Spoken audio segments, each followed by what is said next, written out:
अपने आराध्य देव का दृढ़ भरोसा, ये अहंकार से रहित जो महापुरुष का सेवन करने वाले हैं उन्हीं को ये भरोसा प्राप्त होता है। नहीं, अहम जनित जो कर्म करे उसका तो भरोसा होता है, लेकिन प्रियालाल के चरणों का भरोसा नहीं होता। ये रहस्य रघुनाथ कर बेग न जाने कोय, जो जाने रघुपति कृपा तो सपन्यों मोह न होए।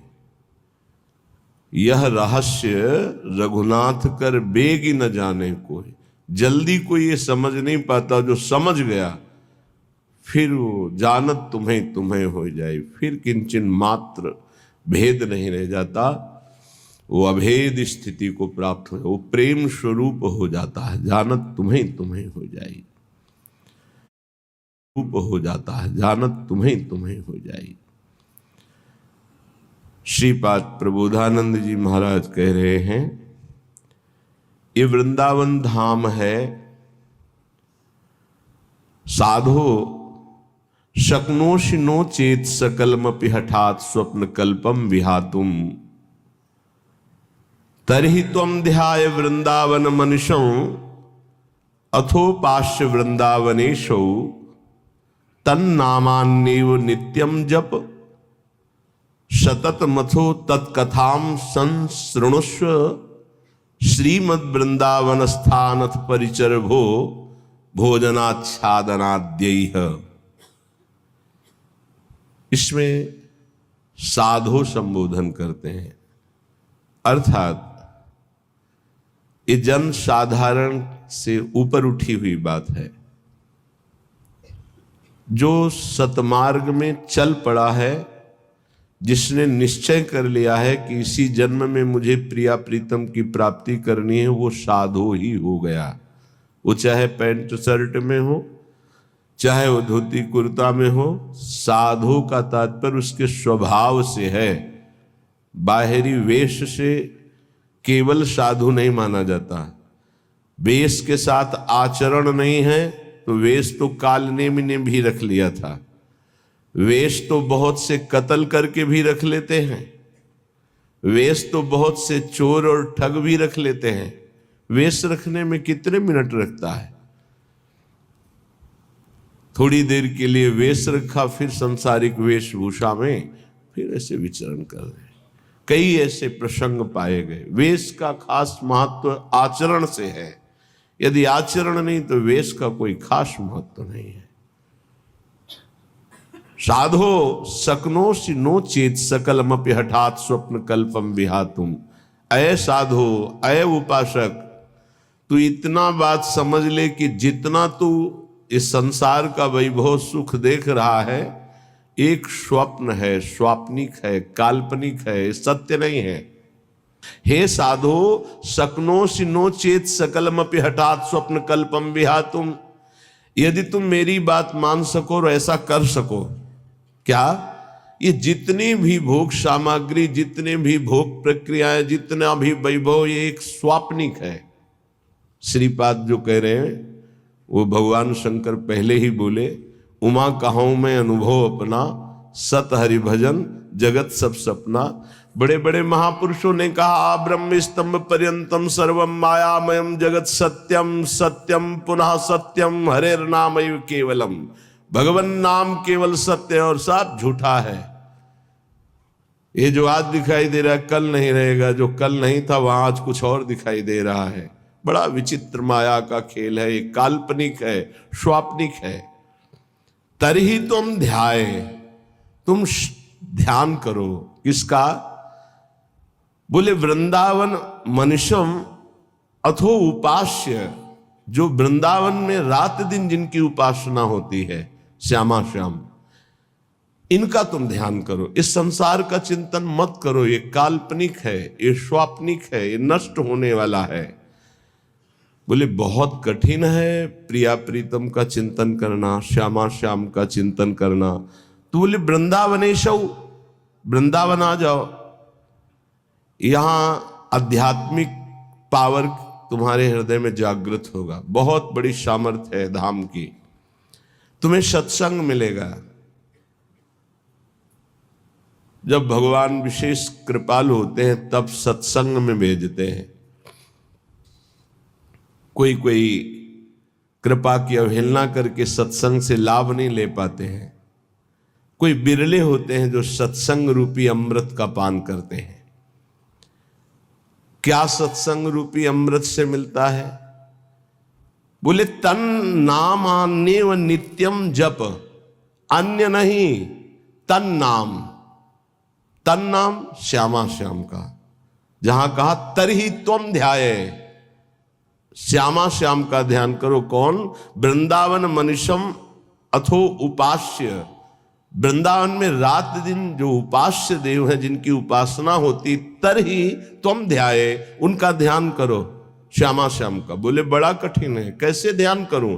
तो बोले वृंदावनेशौ, आओ वृंदावन, और वृंदावन में रसिकों का संग करो तो तन नामान्येव, तुम्हारे हृदय में अन्य भाव हट करके नाम में प्रीति होने लगेगी। तन नाम, राधा राधा, राधा वल्लभ श्री हरिवंश, राधा वल्लभ श्री हरिवंश। नित्यम जप, नित्य जप, तो तुझे दिखाई देने लगेगा कि संसार स्वाप्निक है। सतत मथो तत्कथाम संसृणुस्व, तू निरंतर सत्संग सुन, भगवत चर्चा सुन, इसका बहुत बड़ा प्रभाव पड़ता है। बड़े बड़े चोर भगवत प्राप्त हो गए, हिंसक भगवत प्राप्त हो गए सत्संग से। सतत मथो तत्कथाम संसृणुस्व। देखो भगवान की विशुद्ध कृपा का फल आप अपने ऊपर। आप यहां 2 बजे से 2:30 बजे से 3 बजे से ऐसे तैयार होकर पंक्ति में खड़े रहते हैं। जो सत्संग सुनने के रसिक जन हैं, 4:15 बजे से सत्संग प्रारंभ हो जाता है। आप लोग यहां आकर के केवल वो वार्ता ही तो सुनते हैं ना, लौकिक वस्तु तो कोई नहीं मिलती कि बाद में प्रसाद मिलेगा। ये है भगवान की विशुद्ध कृपा कि आप अपनी नींद का त्याग करके, आराम का त्याग करके, शरीर सुख का त्याग करके भगवत सुख के लोलुप होकर सत्संग में बैठे। ये केवल भगवत कृपा है, केवल भगवत कृपा। बिनु सत्संग विवेक न होई, और राम कृपा बिनु सुलभ न सोई। भगवान की कृपा से ये सुलभ। कितने सत्संग में सुन रहे हैं, कितने भारतवासी हैं, कितने हैं? विचार करो, 140 करोड़ कितने लोग सुन रहे हैं, या कितने यूट्यूब से सुनेंगे, उनमें से कितने पकड़ेंगे? भगवत कृपा पात्र ही सुन पाएंगे। सतत मथो तत्कथाम संसृणुस्व, भगवत प्रेमी महात्माओं के मुख से भगवत चर्चा सुनो, प्रिया प्रीतम का नाम जप करो। और बहुत जोर की बात करें, अगर नाम में प्रीति नहीं हो रही, भगवत चर्चा सुनने में प्रीति नहीं हो रही, तरही तुम ध्याये वृंदावन। रात दिन जिनकी उपासना कर रहे हैं रसिक जन, उन प्रिया प्रीतम का ध्यान नहीं हो रहा, तो फिर कह रहे श्रीमद वृंदावन स्थानत परिचर भो भोजना छादनाद्यैः वस्तु कोटि गुणम श्रुतम सकृतम वासो नवासादिभिर। तुम्हें एक उपाय बता रहे हैं जिससे तुम्हें जल्दी लाभ मिल जाएगा, कि जो वृंदावन वास कर रहे हैं भगवत प्रेमी जन, आप उनकी सहायता कर दो, परिचर्या कर दो। भोजनाच्छादन दी, उनके जल की व्यवस्था, भोजन की व्यवस्था, वस्त्र की व्यवस्था, वास की व्यवस्था। वस्तु कोटि गुणम श्रुतम सुकृतम वासोन्नवासादि भी। वस्त्र है, अन्न है, जल है, व्यवस्था उनके रहने की।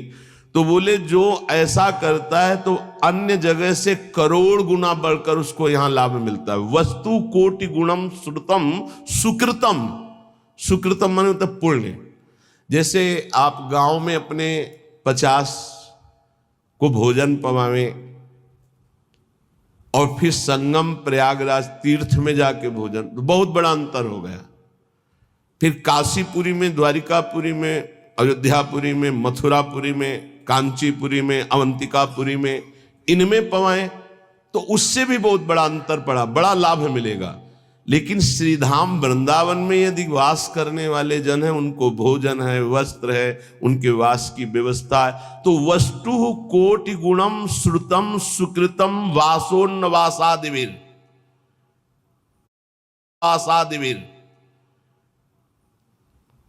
परिचर भोजनाच्छादनाद्यैः, उनकी परिचर्या, उनकी सेवा, भोजन है, जल है, वस्त्र है, आदि आदि जो उनकी वास में सुविधा देता है, बोले करोड़ गुना उसको लाभ हम प्राप्त होता है। वस्तु कोटि गुणम, 1 रुपये का करोड़ रुपया। ये किसको? जो अपनी वस्तु दान करता है। दूसरी बात, जो ये मान के कि प्रिया प्रीतम प्रभु की दी हुई वस्तु प्रभु के जनों में लग रही, तो उसे भगवत प्रेम प्राप्त होता है, उसकी नाम में रुचि हो जाएगी, उसकी प्रिया प्रीतम के ध्यान में रुचि हो जाएगी, उसकी भगवत चर्चा सुनने में रुचि हो जाएगी। वस्तु वही दी, फल 2 हो गए। एक हो गया प्राकृतिक फल, 1 रुपए का 1 करोड़ वापस मिलेगा, और एक हो गया कि वही वस्तु दी और भगवत प्रेम मिलेगा। नाम में प्रीति, धाम में प्रीति, लीला में प्रीति, प्रिया प्रीतम में प्रीति। पर एक अपना मान करके अर्पित करता है कि ये मेरी संपत्ति मैं दान कर रहा हूं, तो उसे करोड़ गुना बढ़कर मिलेगा। और एक तो दियम वस्तु गोविंदम तुभ्यमेव समर्पये, हे प्रभु आपकी दी हुई वस्तु आपको समर्पित कर रहा हूं, इससे उसे भगवत आराधना में रुचि प्रकट हो जाएगी, जो अत्यंत दुर्लभ बात है। यदि वो वृंदावन वास नहीं करता और वो वृंदावन वास की व्यवस्था करता है, वृंदावन वासियों की जो विरक्त भाव से वास कर रहे हैं, जिनके जीवन का उद्देश्य प्रिया प्रीतम है, उनके वास की व्यवस्था में कुछ सहयोग करता है, तो बोले तीर्थे वासी तुम स्वयं ही तरति दौतौ सा यत तारयेत, उसको डबल लाभ मिलता है। क्या? वो स्वयं तरता है, अपने परिवार को भी तार देता है। वृंदावन वास नहीं हो पा रहा तो भी उसे वास करने वाले से बढ़कर लाभ मिल रहा है, क्योंकि वास करने वालों की व्यवस्था कर रहा है वो। पर देखो 2 प्रकार का लाभ होता है, एक होता है लौकिक लाभ, एक होता है पारलौकिक लाभ। यदि आपने पारलौकिक लाभ का संकल्प करके संतों की सेवा शुरू की है, तो खेल कुछ और होगा जिसे तुम पहले समझ लो, और अगर लौकिक लाभ के लिए शुरू किया है तो खेल कुछ और होगा, उसको पहले समझ लो। एक पूज्यपाद उड़िया बाबा जी के निज जन हमें 25 वर्ष पहले मिले थे, महाराष्ट्र के थे, वो बाबा से संबंध रखते थे।